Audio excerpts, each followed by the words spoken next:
रात के 12 बज चुके थे। बारिश हल्की हल्की हो रही थी और पुरानी सड़क पर सिर्फ एक ही गाड़ी चल रही थी।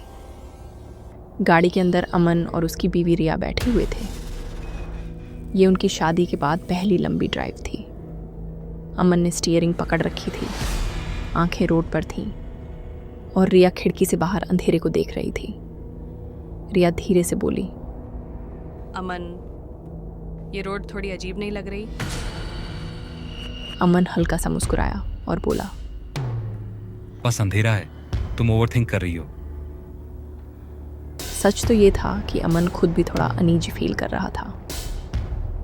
गूगल मैप्स ने शॉर्टकट दिखाया था, एक पुरानी जंगल रोड जहाँ न कोई लाइट्स थी न कोई गाड़ी। गाड़ी आगे बढ़ती रही। अचानक रिया ने खिड़की के बाहर कुछ देखा। अमन, ब्रेक लगाओ। अमन, रुको गाड़ी को। अमन ने जोर से ब्रेक मारा। गाड़ी रुक गई। रोड के बीच में एक दुल्हन खड़ी थी। लाल जोड़ा, भारी गहने, हाथों में चूड़ियां, लेकिन चेहरा घूंघट से ढका हुआ। बारिश उसके जोड़े को भिगो रही थी, फिर भी वो बिल्कुल सीधी खड़ी थी। अमन और रिया दोनों चुप, दिल जोर जोर से धड़क रहा था। अमन बोला, इस वक्त यहाँ? शादी का जोड़ा पहने जंगल रोड पे कौन खड़ा होता है? दुल्हन ने धीरे से अपना सिर उठाया। उसकी आवाज़ हल्की थी पर कान के बिल्कुल पास लग रही थी। दुल्हन बोली, मुझे घर छोड़ दो। रिया का हाथ अमन के हाथ पर जोर से आ गया। रिया फुसफुसा के, अमन, मुझे ठीक नहीं लग रहा। अमन ने एक पल सोचा, फिर कहा, इस वक्त यहाँ छोड़ के गए तो ये मर जाएगी। अमन ने बाहर निकलकर गाड़ी का पीछे वाला दरवाज़ा खोला। दुल्हन पीछे की सीट पर बैठ गई। उसके बैठते ही पूरी गाड़ी में ठंडक फैल गई, जैसे एसी फुल पर चल रहा हो। रिया को लगा जैसे किसी ने उसके कान के पास सांस ली हो। रिया ने पीछे मुड़कर देखना चाहा, पर उसका जिस्म जम गया। उसने सिर्फ साइड मिरर में देखा। दुल्हन का चेहरा दिखता ही नहीं था, बस अंधेरा। अमन ने गाड़ी चला दी। खामोशी, सिर्फ बारिश और इंजन की आवाज। कुछ दूर जाने के बाद रिया ने महसूस किया कि उसकी चूड़ियां धीरे धीरे बज रही हैं, जबकि वो हाथ हिला ही नहीं रही थी। अमन, पीछे से आवाज आ रही है। अमन ने पीछे देखने की कोशिश की। अमन ने पूछा, कौन सी आवाज आ रही है?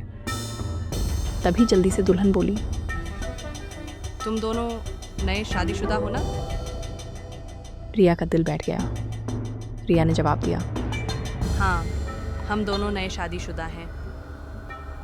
दुल्हन हल्की सी हंसी, पर वो हंसी नॉर्मल नहीं थी, जैसे कोई रो रहा हो और हंसी की कोशिश कर रहा हो।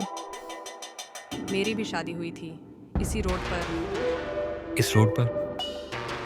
हाँ, मंदिर यहीं जंगल के बीच था। रिया ने अमन की तरफ देखा। अमन के चेहरे का रंग उड़ा हुआ था। दुल्हन बोलती रही, मेरा दूल्हा बहुत प्यार करता था मुझसे, पर उस रात। गाड़ी की लाइट्स अचानक ब्लिंक करने लगी। ये क्या हो रहा है? दुल्हन की आवाज अब गहरी हो चुकी थी।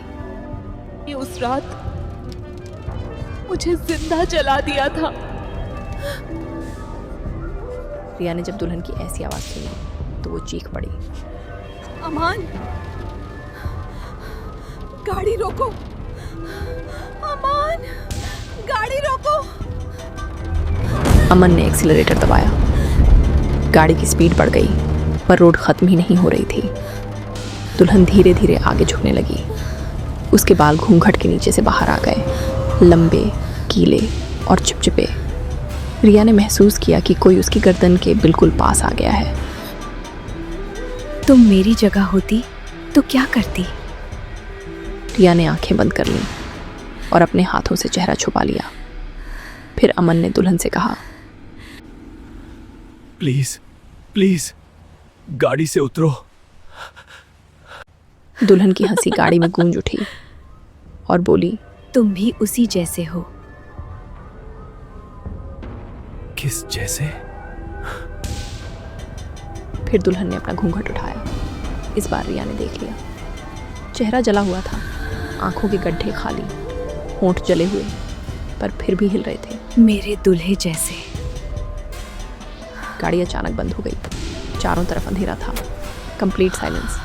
फिर एक आवाज़ आई चोरियों की। रिया ने महसूस किया कि पीछे की सीट खाली हो चुकी है। अमन ने फ्लैशलाइट निकाली और पीछे देखा। पीछे कोई नहीं था। फिर रिया ने अमन से पूछा, वो गई?